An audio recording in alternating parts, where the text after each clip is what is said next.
इस वक्त पीडीएम हुकूमत लेकर फंस गई है और सबसे ज्यादा नून लीग फंस गई है। इस वक्त नून लीग के पास ना बयानिया है और ना ही दिखाने को कारकर्दगी है। हुकूमत में आकर दावा करती रही कि हमने अपना पॉलिटिकल कैपिटल जाया करके मुल्क को डिफॉल्ट से बचा लिया है।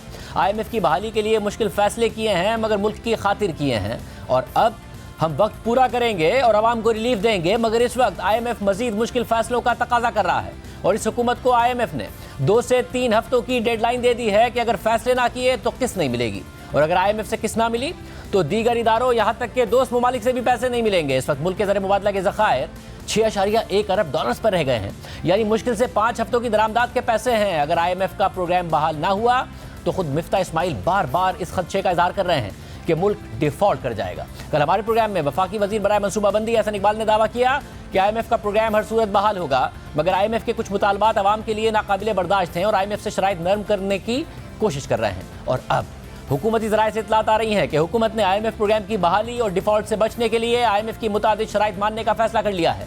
बिजली और गैस की कीमतों में कितना इजाफा होगा अभी उस पर फैसला करना है, मगर आज वज़ीर आज़म शहबाज शरीफ ने भी वाज़ेह कर दिया है कि आईएमएफ के साथ चलना है और प्रोग्राम पूरा करना है क्योंकि मजबूरी है।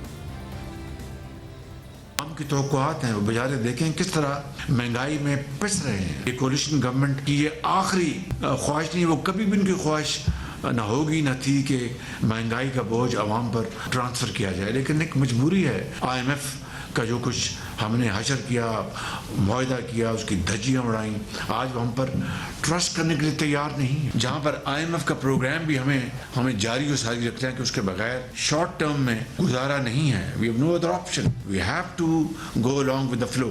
आईएमएफ के प्रोग्राम को हमें इम्प्लीमेंट करना है और ये फेज मुकम्मल करना है। नेक्स्ट जून को ये ख़त्म, और खुदा करे कि ये हम इज्जत और वक़ार के साथ अपनी कमिटमेंट जो है निभा सकें।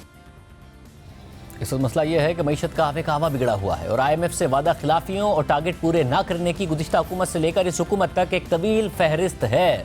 इसलिए आईएमएफ की डिमांड्स की एक तवील फहरिस्त है। मुल्क के पास सिर्फ 6.1 अरब डॉलर्स के ज़र मुबादला के ज़खायर हैं।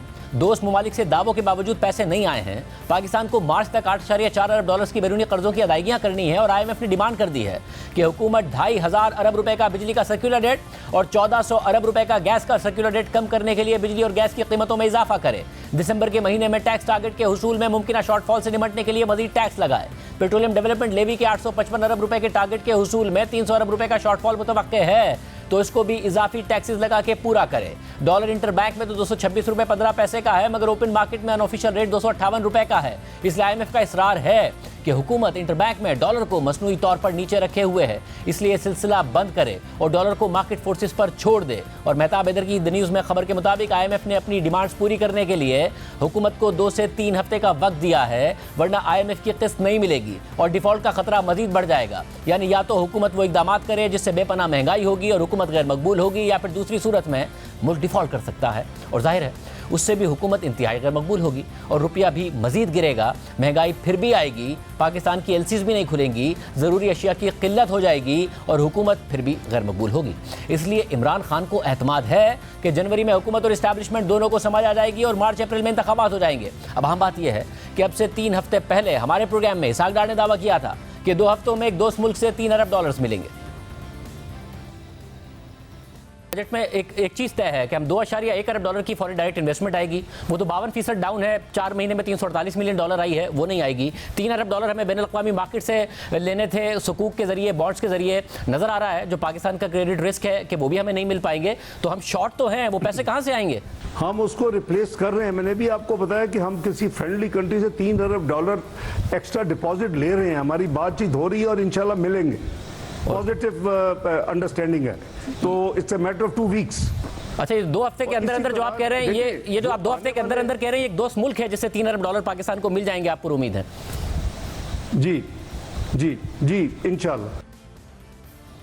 मगर 3 हफ्ते से ज़ायद हो गए हैं और वो 3 अरब डॉलर्स भी नहीं आए हैं। दिलचस्प बात यह है कि रुपया इंटरबैंक में 226 रुपये 15 पैसे का है, ओपन मार्केट में इनफॉर्मल रेट 258 रुपये का है और आईएमएफ का इसरार है कि 226 रुपये के रेट पर भी हुकूमत डॉलर को मसनूई तौर पर कंट्रोल कर रही है। हालांकि वजीर ख़जाना बनने के बाद इसहाक डार ने हमारे प्रोग्राम में अक्टूबर में कहा था कि चंद हफ्तों में डॉलर 200 रुपये से नीचे होगा। हमने उस वक्त भी उनसे कहा था कि 220 का रेट भी मसनूई और आर्जी है, रुपया नीचे ही जाएगा। आप कन्विंस भी हैं कि 200 रुपए से ये नीचे आएगा और इंटरवीन भी नहीं करेंगे, रिजर्व्स भी नहीं इस्तेमाल करेंगे, IMF की शराइत भी नहीं। और साहब कब तक का फिर आपका टारगेट है कि ये 200 रुपए से नीचे आ जाएगा विदाउट इंटरवेंशन?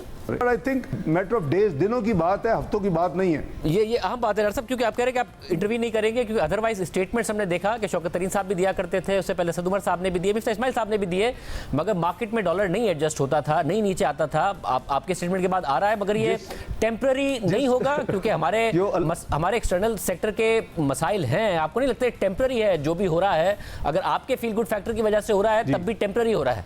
नहीं, टेम्पररी इसलिए नहीं हो रहा कि इसकी रियल वैल्यू नहीं है। शाहजेब साहब प्लीज बेयर विद मी कि इसकी वैल्यू नहीं है। ये स्पेकुलेटिव एंगल है, ये पॉलिटिकल इंस्टेबिलिटी का है, ये लोगों की फ्रस्ट्रेशन और लोगों की यानी कह ले कि नफसियाती है।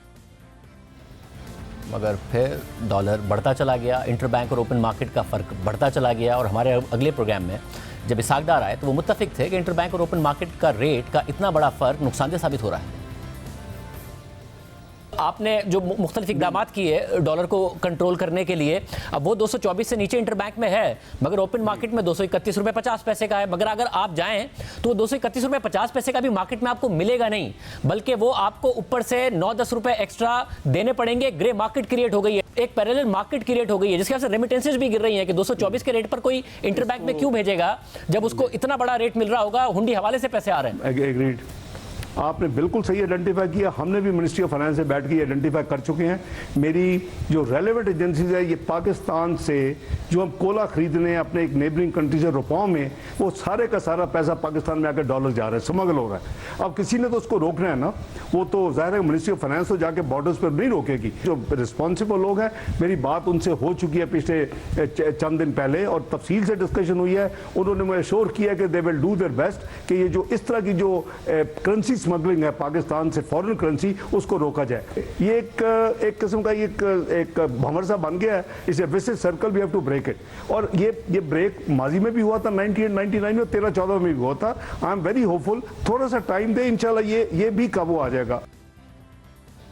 इस बात को भी 25 दिन हो गए हैं और इंटरबैंक और ओपन मार्केट का फ़र्क और बढ़ गया है। जबकि मिफ्ता इस्माइल जब वज़ीर ख़जाना थे तो डॉलर इंटरबैंक में 220 का हुआ, ओपन मार्केट में 230 का हुआ, 10 रुपये का फ़र्क आ गया। तो हमने इस तरफ उनकी तवज्जो दिलाई थी कि इस फ़र्क की वजह से तरसीलात ज़र गिर जाएंगी, और फिर यही हुआ। इंटरबैंक में 220 से ऊपर है डॉलर और ओपन मार्केट में 230 रुपए का है डॉलर। 10 रुपए का फ़र्क, तो ये हिस्टोरिक हाइज हैं। इससे रेमिटेंसेज में भी फ़र्क आ सकता है ऑफिशियल चैनल से जो आती है, क्योंकि लोगों को नज़र आ रहा है कि अगर हम अनऑफिशियल से लाते हैं तो ओपन मार्केट में हमें ज़्यादा बेहतर रेट मिल सकता है। क्या वजह है कि आप वो जो कॉन्फिडेंस एक अचानक आया था वो वापस चला गया कि Pakistan should live with in its means. हम अपने चादर देख के पैर फैलाएं, और जब आपकी इंपोर्ट कम हो जाएगी और एक्सपोर्ट और रेमिटेंस उसके बराबर हो जाएगी तो आपके इनकमिंग डॉलर ज़्यादा हो जाएंगे। इंशाअल्लाह ताला आप देखेंगे कि अगले 2-4 दिनों के अंदर जो है वो रुपया अपना खोया हुआ वैल्यू वापस।